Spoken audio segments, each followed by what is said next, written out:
Hello and welcome to lecture 6 of unit 1 in the course on strategic management in MBA program. I am Pankaj Chauhan. I am associated with Ajay Kumar Garg Institute of Management, Ghaziabad. In this session, I shall be covering the details regarding strategic management process and strategic management. So far learning outcomes are concerned, after this session, you will be able to understand how companies create strategy, be aware about the steps of the formal strategic management process, and you will be able to explain strategic management and its key focus areas. So with these expectations, let us start this session. In the previous session that we have covered the concept of strategy, and we also discuss various dimensions through which strategy can be defined. In the same session, we covered the different levels of strategy, where strategy operates, and the characteristics feature of strategic decisions. So in continuation with that part, this session, which is more about understanding of the formal process which we use to create a strategy, it is essential to bridge that space that sometime create problem to link the definition part of strategy, conceptual understanding of the strategy, with the process of the strategic management. So for that part, I pick up a very popular case from strategic management. This case was published in 1984 in the California Management Review by Spring. This is appeared to be very old case since it was published in 1984, but it is equally relevant and valuable even in today, that is 2020. Through this case, what I want to highlight over here is the debate regarding what should be the process of strategic management. Do we really need a formal process? Is there any other way? That is a debate. This case, which is popularly known by the name Honda effect, which explain the entry and other strategic aspect of Honda in USA. This particular case used in strategy in different contexts, and I am using this case like others have used to bridge the gap between the conceptual understanding of strategy and the formal process of strategic management process. So not to go in lot of details about this case, what I have done is I have created some PowerPoint regarding this case. So let us go through these PowerPoint one by one. Honda is a company from Japan, and this company initiated its entry to US market in 1959. They created American Honda Motor Company, and they started their business. Before moving to that market, they consulted BCG, Boston Consulting Group. The student of strategy must know this group because lot of conceptual aspects and lot of concepts from strategy are synthesized by this consulting group. So BCG was consulted by Honda to get advice about how to go about the entry in US market. So if you look at the time frame, it is about 1959, which is very close to the Second World War, and we all know that what happened between US and Japan in Second World War. So there are a lot of other environmental factors and forces that were not so much favoring regarding the entry of Honda to US market. in that background, in that context, let us try to go ahead. So BCG advised Honda Motors that they should follow a global strategy. What is global strategy?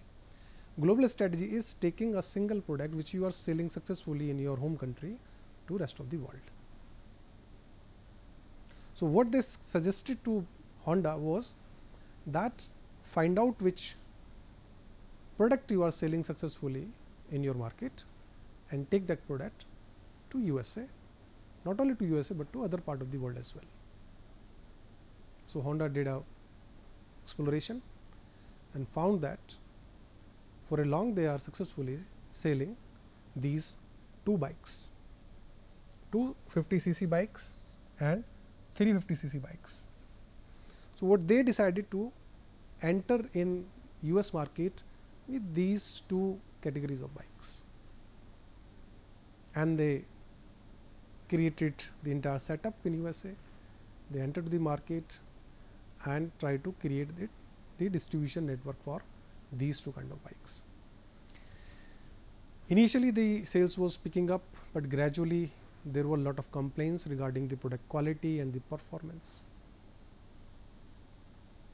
And the most of the issues regarding the product performance was because of the changed driving habits of American. The way people drive in Japan is little different the way people drive bike in America. They drive bike harshly. So lot of complaints were coming out, and gradually because of these complaints and dissatisfaction among the consumers, the sales were started to slowing down, and this actually created some sort of problem with the company. In the process of finding the solution to how to sustain in that market, what to do with the product and a lot of other things, there were salespeople who were tapping the market, finding out the possibilities of selling 250cc and 350cc bikes in US market in different part of USA. Two salespeople got to have order from Los Angeles. There was a seller who asked them to provide the 50cc bikes. Now here let me make a point here that the Honda company took 250cc and 350cc bike to USA, but somehow when the company was struggling, they got a good order from a supplier at Los Angeles, but that order was not for 250cc and 350cc but for only 50cc bike. So where did these 50cc bikes came there? So Honda company used 50cc bikes for their employees, and their employees move around the market on these bikes, and the Los Angeles seller found some demand for these kind of light bikes, so he put up the order. Now these two executives went to the company and they share their experience and observation that there is a demand for 50cc bikes in the market. If we try to find out more supplies for it, we can have good number of orders. This observation was mailed to the higher authorities in the Honda, and the details are very long. Cut long story short, Honda eventually decided to go with 50cc bikes, and they introduced Honda 50cc Super Cub. Now Honda 50cc Super Cub had automatic clutch, 3-speed transmission and automatic starter. So 50cc bike ensure high productivity mileage, and these specific features create some interest among the people to buy these, and this is how the initial plan of Honda shift to 50cc bikes, selling of 50cc bikes. And this bike was so successful in America that in 1964, out of every 2 bikes sold in USA, one was Honda. So the point which I started before discussing this case was that there is a debate regarding what should be the process of strategic management.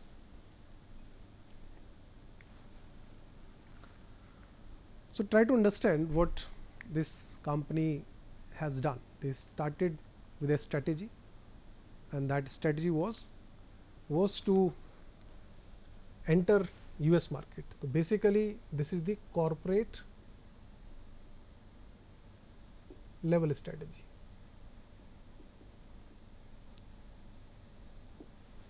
That they want to enter in a foreign market, that is US market. Second objective was to achieve a position of cost leader. They want to sell out the bikes in such a manner that they become the cost leader by selling out bikes at lower price. So the strategy was, this strategy was intended strategy of Honda.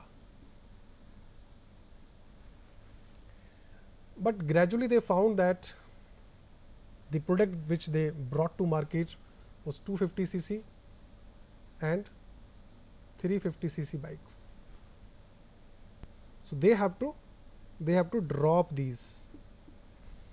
And what they discovered, that there is a growing demand for 50cc bike, and therefore they took the order for 50cc bike and change their strategy.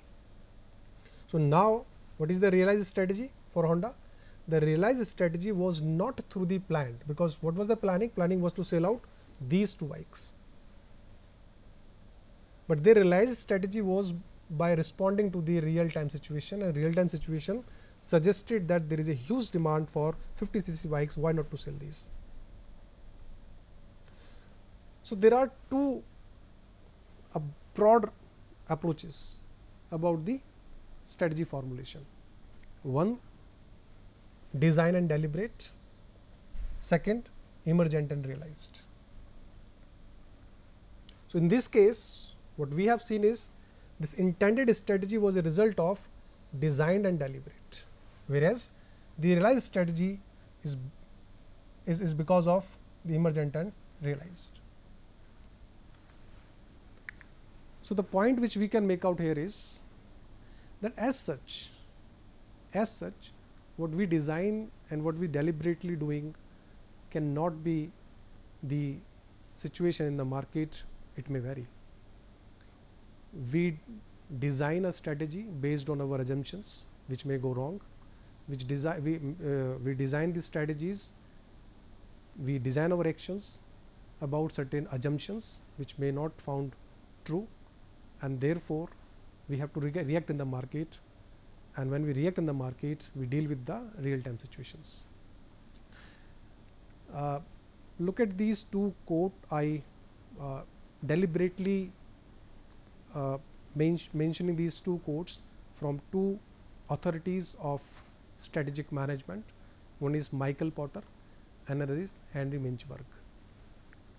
Lot of concepts in strategic management are being developed and drafted by these 2 authors, specifically Michael Porter.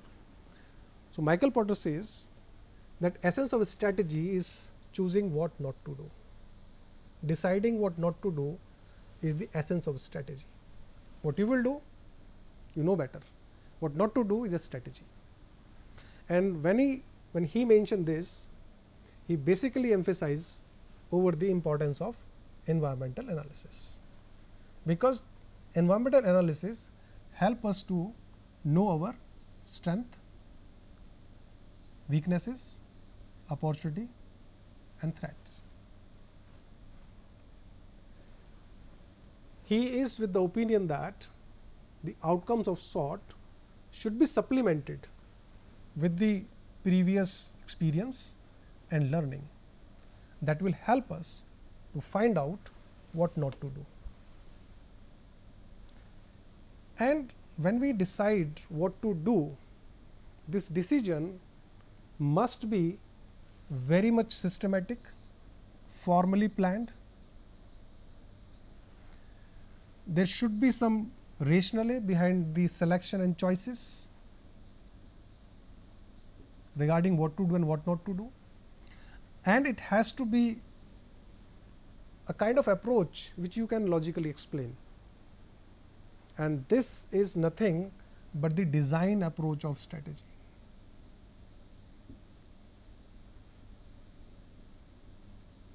Design approach of strategy.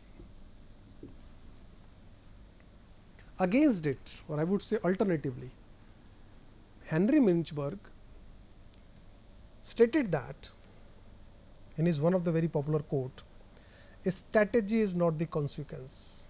That is very important. Strategy is not the consequence of planning. It is the opposite. It is the starting point. What he said is, when you try to develop a strategy, what you normally do is you create plan, and the output of that plan is named as strategy. He said it is not a strategy. When you go to the market, try to defend your position, try to defend your existence, then you are with a strategy. So basically strategy is the starting point, not the end point. So Michael Porter says that through a formal process, logical process, we can come out with a strategy. Henry Minchberg said it is not the consequence of a planning, it is something which we started with. And what he said is, the intended strategy is compromise strategy, is an inferior strategy and a negotiated strategy. Because when you involve so many people from different part of the organization through a process, they all negotiate for their say into that strategy. Strategy involve entire organization. It address all critical aspect of the organization. It involves lot of people from different departments. Every department has to have a say into the strategy, and therefore everybody try to defend its position. And whenever we come up with a strategy during such kind of process, that actually may compromise the initial or required focus. And that is why Minchberg quoted that intended strategies are inferior and negotiated, and this we have seen. The intended strategy of Honda was to enter in the US market with 250cc and 350cc bike, and this was formally planned, consulted with BCG. They consulted BCG. It was formally planned. But what happened was that this intended strategy was not realized. What realized was the strategy to sell out 50cc bike, which is emergent. So Minchberg basically categorized the strategies in three categories. One, the intended strategy, which he said is highly compromised strategy. Second, the emergent strategy that develop when you observe real-time market and respond to those situations. And when you respond, whatever comes in the form of action become your realized strategy. So these three are the category of strategy suggested by Minchberg. But the point is still there. Which approach to follow? A formal approach, or this approach where Minchberg said, do what you want to do and then evaluate the outcomes, react properly, come out with better solution. Which method is better method?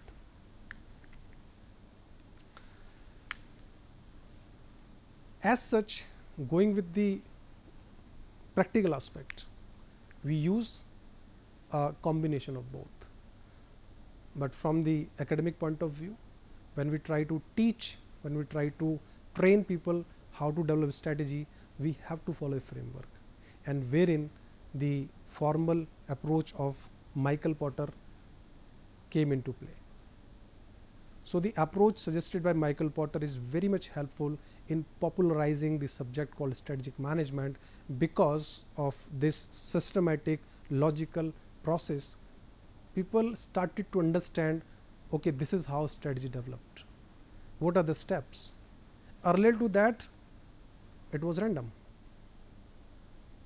So initially, whenever somebody wants to create a strategy, the idea is that follow a process, and herein the process connect with the concept of strategy. As I said in the beginning, that there is a gap, there is a kind of disconnect when we shift from the conceptual part of the strategy to the process part.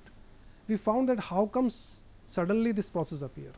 This process appear because once we understand, okay, this is strategy and now I want to create a strategy. So whenever you started thinking about creating a strategy, you may be random in your approach, maybe spontaneous in your approach like Minchberg said, or you may be systematic in your approach. That systematic approach has its own advantages and disadvantages, like the Minchberg's approach has its own advantages and disadvantages. So what is recommended over here is, it is better if you are a new one to strategic management field, better to follow these steps of the process of strategic management. So this is how the process come into the picture. The process of strategic management, like here in this diagram mentioned, there are 5 steps. These 5 steps may vary in different organization setups. In certain you may found 4, in certain setups you may found 7, 9, 15, even more than that. That largely depend on how much clarity they want to give to the people about how and where their people should focus while creating a strategy. But these 5 are the fundamental steps. Irrespective of any kind of strategy formulation, these 5 steps must be included. And it is therefore, whenever you go through any book, you will find these steps, at least these steps.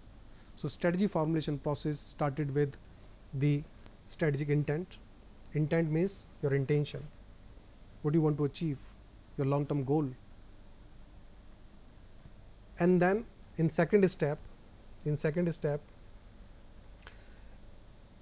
is about environmental scanning and strategy formulation. Once we are clear with the analysis of the environment and got to know that these are the strength and weaknesses area, these are the capability, these are our advantage areas, then we can think of strategy formulation and we create certain strategies. So it is not like that we started with only one strategy. In this step number 2, we create lot of strategy. When we say strategy formulation, you develop 3, 4, 5 strategies to sort out a single problem or to sort out a single issue. So once you are done with this strategy formulation, you go to the next step, which is about strategic analysis. When we say strategic analysis, it involves the evaluation part. You evaluate all these strategic options which you selected, and then finally you implement one out of these available. Once you implement, then comes the role of evaluation part. You will got to see whether whatever you have planned are achievable or are achieved by this strategy or not, and then accordingly you control. If you look at the position of control is such that it is not control is not such that comes at the last. Controlling play important role at each and every step. So it has a say in the strategic intent formulation of strategy, scanning, implementation and evaluation. At each and every step we give feedback and we take corrective measures. Now let us very quickly look at each step in detail.